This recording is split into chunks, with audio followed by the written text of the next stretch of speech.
ఓం శ్రీ గణేశాయ నమః. ఓం శ్రీ వేదవ్యాసాయ నమః. ఓం నమో భగవతే వాసుదేవాయ. హరే కృష్ణ. మహాభారత గ్రంథ పారాయణలో భాగంగా ఈరోజు మనం 266వ రోజుకు చేరుకున్నాము. ఉద్యోగ పర్వంలో ఉన్నాము. నిన్న మనము శ్రీకృష్ణుడు దుర్యోధనుడి యొక్క విందును నిరాకరించి విదురుని ఇంట సేద తీరడం గురించి తెలుసుకుందాము. ఇక ఈరోజు శ్రీకృష్ణుడు పాండవుల సందేశమును వినిపించుట గురించి తెలుసుకోబోతున్నాము. చాలా బాగుంటుంది. చివరి వరకు స్కిప్ చేయకుండా చూడండి. నారాయణం నమస్కృత్య నరం చైవ నరోత్తమం దేవీం సరస్వతిం వ్యాసం తతో జయముధీరయేత్. హరే కృష్ణ. ఇక పారాయణలోనికి వెళ్ళిపోదాం మనం. వైశంపాయనుడు చెబుతున్నాడు, ప్రాతకాలంలో లేచి శ్రీకృష్ణుడు స్నానము, జపం, అగ్నిహోత్ర కార్యం పూర్తి చేసుకున్నాడు. ఉదయించే సూర్యుడిని ఆరాధించాడు. వస్త్రభూషణాదులు ధరించాడు. అదే సమయంలో దుర్యోధనుడు, శకుని అతని వద్దకు వచ్చారు. అతనితో మహారాజు ధృతరాష్ట్రుడు, మహానుభావులైన భీష్మాది కౌరవులందరూ సభకు విచ్చేసి తమ రాక కోసం ఎదురు చూస్తున్నారు అని చెప్పారు. శ్రీకృష్ణుడు వారిద్దరికీ మధుర స్వరంతో అభినందనలు తెలియచేశాడు. అనంతరము సారథి వచ్చి అతని పాదాలకు నమస్కరించాడు. మేలుజాతి గుర్రాలను పూంచిన శుభ్ర రథాన్ని తెచ్చి అక్కడ నిలిపాడు. యదుచంద్రుడు ఆ రథం మీద బయలుదేరాడు. ఆ సమయంలో కౌరవ వీరులు అతనిని అన్ని వైపుల నుండి అనుసరించి నడిచారు. భగవానుని వెనుక అతని రథంలోనే సమస్త ధర్మవేత్త అయిన విదురుడు కూడా బయలుదేరాడు. దుర్యోధనుడు, శకుని ఇంకొక రథమెక్కి అతని వెనుక నడిచారు. మెల్లమెల్లగా భగవానుని రథము రాజసభా ద్వారం వద్దకు చేరుకుంది. రథం దిగి అతడు లోపల సభలో ప్రవేశించాడు. శ్రీకృష్ణుడు విదుర సాత్యకుల చేతులు పట్టుకొని సభలో ప్రవేశించగానే అతని కాంతితో సమస్త కౌరవులు నిస్తేజితులు అయిపోయారు. అతనికి ముందు దుర్యోధనుడు, కర్ణుడు నడుస్తూ ఉండగా వెనుక కృతవర్మ, వృష్టివంశ వీరులు నడుస్తున్నారు. సభలోకి రాగానే అతనిని గౌరవిస్తూ ధృతరాష్ట్రుడు, భీష్ముడు, ద్రోణుడు మొదలైన వారందరూ తమ తమ ఆసనాల నుండి లేచి నిలుచున్నారు. రాజసభలో శ్రీకృష్ణుడి కోసము ధృతరాష్ట్రుని ఆజ్ఞపై సర్వతోభద్ర అనే సువర్ణ సింహాసనం సిద్ధం చేయబడి ఉంది. దాని మీద ఆసీనుడై శ్యామసుందరుడు చిరునవ్వుతో ధృతరాష్ట్రుడితోటి భీష్మ ద్రోణులతోనూ ఇతర రాజులతోనూ ముచ్చటించసాగాడు. కౌరవులందరూ, రాజులందరూ సభకు వచ్చిన శ్రీకృష్ణుడిని గౌరవించారు. ఆ సమయంలో శ్రీకృష్ణుడు సభలోనే అంతరిక్షంలో నారదాది ఋషులు నిలిచి ఉండడం చూశాడు. అప్పుడు అతడు మెల్లగా భీష్ముడితో, ఈ రాజసభను చూడడానికి ఋషులు వచ్చారు. వారికి ఆసనాదులిచ్చి మిక్కిలి గౌరవంగా ఆహ్వానించండి. వారు కూర్చోకుండా ఇక్కడ ఎవరు కూడా కూర్చోలేరు. ఈ శుద్ధ చిత్తులైన మునులను వెంటనే పూజించండి అని చెప్పాడు. ఇంతలోకే మునులు సభాద్వారం దగ్గరకు రావడం చూసిన భీష్ముడు అతి వేగంగా సేవకులకు ఆసనాలు తెమ్మని ఆజ్ఞాపించాడు. వారు వెంటనే అనేక ఆసనాలను తెచ్చారు. ఋషులు ఆసీనులై అర్ఘ్యాదులు స్వీకరించాక శ్రీకృష్ణుడు, ఇతర రాజులందరూ కూడా తమ తమ ఆసనాలపై కూర్చున్నారు. మహామతి అయిన విదురుడు శ్రీకృష్ణుడి సింహాసనానికి ఆనుకొని ఉన్న తెల్లని మృగచర్మం పరిచి ఉన్న మణిమయ ఆసనం మీద కూర్చున్నాడు. శ్రీకృష్ణుడిని చూచి చాలా రోజులైనందువలన అమృతం త్రాగిన తనివి తీరనట్లుగా రాజులకు అతనిని చూస్తూ ఉన్నా తనివి తీరలేదు. ఆ సభలో అందరి మనస్సులు శ్రీకృష్ణుడి మీదనే లగ్నమై ఉన్నాయి కనుక ఎవరి నోటి వెంట ఏ మాటలు వెలువడలేదు. సభలో రాజులందరూ మౌనంగా కూర్చొని ఉండగా శ్రీకృష్ణుడు ధృతరాష్ట్రుని వైపు చూస్తూ గంభీరమైన కంఠంతో పలుకసాగాడు. రాజా, నేను ఇక్కడికి వచ్చిన ఉద్దేశము క్షత్రియ వీరుల సంహారం జరగకుండానే కౌరవ పాండవుల మధ్య సంధి కుదరాలని. ఈనాటి రాజులలో కురువంశమే అన్నింటికంటే శ్రేష్టమని భావించబడుతోంది. ఆ వంశంలో శాస్త్ర సదాచారాల పట్ల చక్కని ఆదరం ఉంది. ఇంకా అనేక శుభగుణాలు ఉన్నాయి. ఇతర రాజవంశీయుల కంటే కురువంశీయులలో కృప, దయ, కరుణ, మృదుత్వము, సరళత, క్షమ, సత్యం ఇవి ఎక్కువగా ఉంటాయి. ఈ రకమైన గుణాలతో గౌరవం పొందిన ఈ వంశంలో మీ కారణంగా ఏమైనా అనుచితమైన సంగతి జరిగితే అది మంచిది కాదు.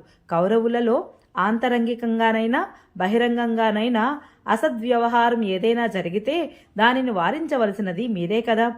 దుర్యోధనాదులైన మీ కుమారులు ధర్మార్థాల పట్ల విముఖులై క్రూర పురుషుల వలె ప్రవర్తిస్తున్నారు. ముఖ్యమైన తన సోదరులతోనే ఇతడు అశిష్ట పురుషుడిలాగా ప్రవర్తిస్తున్నాడు.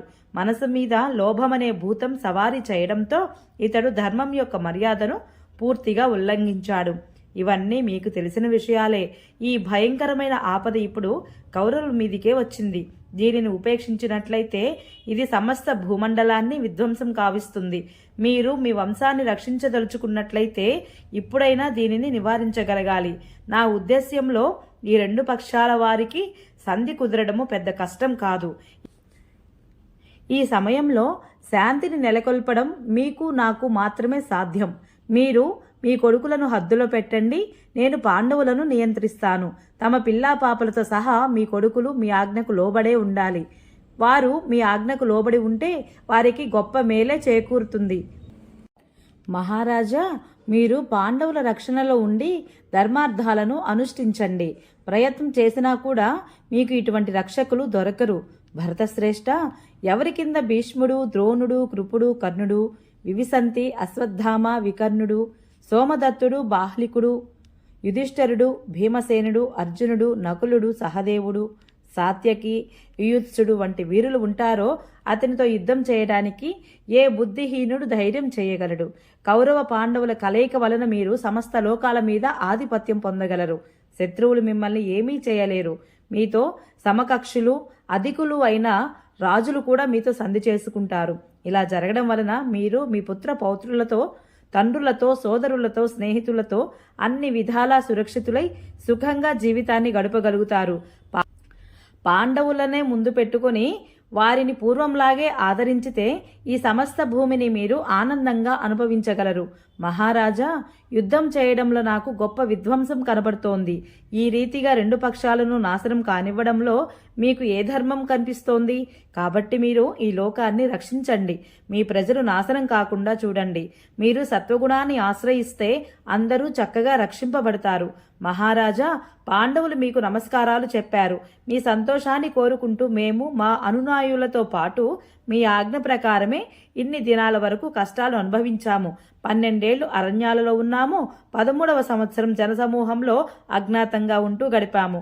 వనవాస నియమాన్ని పాటించే సమయంలో మేము తిరిగి వచ్చాక మీరు మా మీద పితృవాత్సల్యమే చూపిస్తారని మేము దృఢ నిశ్చయంతో ఉన్నాము. మేము ఆ నియమాన్ని పూర్తిగా నిర్వర్తించాం కాబట్టి మీరు కూడా అలాగే ప్రవర్తించండి. ఇప్పుడు మాకు మా రాజ్య భాగం లభించాలి. మీరు ధర్మార్థాల స్వరూపాన్ని ఎరుగుదురు కనుక మీరు మమ్ము రక్షించాలి. గురువు పట్ల శిష్యుడు ఎలా గౌరవంతో మెలగాలో మీతో మేము అలాగే వ్యవహరిస్తున్నాం. కాబట్టి మీరు కూడా మా పట్ల గురువులాగే నడుచుకోండి.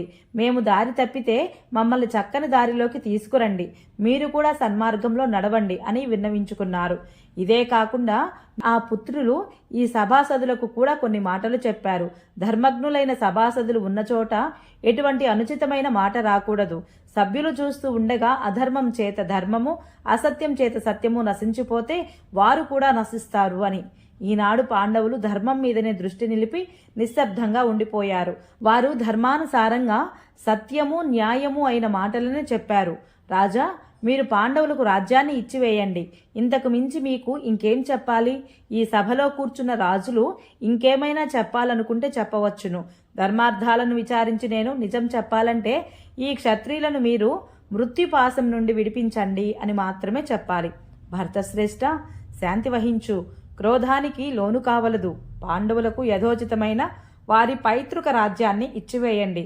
ఇలా చేసి మీరు పుత్రులతో ఆనందంగా భోగాలను అనుభవించండి. రాజా, ఇప్పుడు మీరు అర్థాన్ని అనర్థంగాను, అనర్థాన్ని అర్థంగాను పరిగణిస్తున్నారు. మీ పుత్రుల మీద లోభం అధికారం చేస్తోంది. మీరు వారిని కొంచెం అదుపులో ఉంచుకోండి. పాండవులైతే మీ సేవకు సిద్ధంగా ఉన్నారు, యుద్ధం చేయడానికి సిద్ధంగా ఉన్నారు.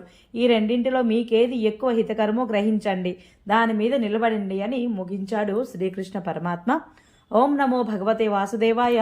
ఈరోజు పారాయణ ఇంతటితో సమాప్తం. రేపు మనము పరశురాముడు, కణ్వుడు, దుర్యోధనుడికి సంధి చేసుకోమని ఉపదేశించుట గురించి తెలుసుకుందాము. ఈ వీడియో మీకు నచ్చినట్లయితే please subscribe my channel, like, share, comment please. Thank you.